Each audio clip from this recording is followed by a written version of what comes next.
پیام اساسگذار صلح و وحدت ملی پیشوای ملت پرزیدنت جمهوری تاجیکستان محترم امامعلی رحمان عامل مساعدت کننده رشد کشور بوده در نزد اهل جامعه وظیفه‌های مهم می‌گذارد. اجرای سری وقتی آنها رشد استوار کشور را تامین می‌نماید.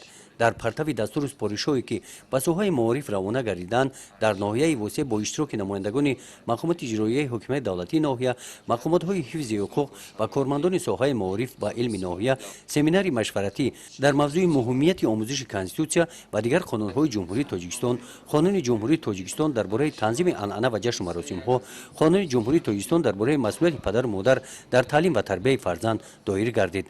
در ناحیه واسع در 72 مؤسسه‌های تعلیمی 44000 نفر خوانندگان با تحصیل فرا گرفته شدند. در سمینار مشورت نمایندگان مقامات‌های حفظ حقوق عاید رفت اجرای قانون جمهوری تاجیکستان درباره مسئولیت پدر و مادر در تعلیم و تربیت فرزند با تحلیل‌ها برآمد نمودند.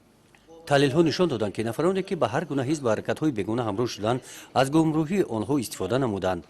پروکرور ناحیه پولادی امید برآمدش را از سخن سیسیران آغاز نموده قید نمود که اگر خواهی که آزاد باشی غلام قانون باش.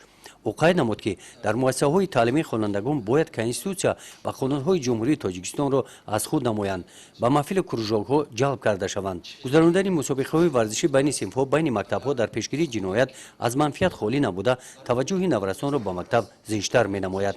گزارش خواجه نظریف خدای نظر ظهور از ناحیه واسع برای برنامه اطلاعاتی نوید.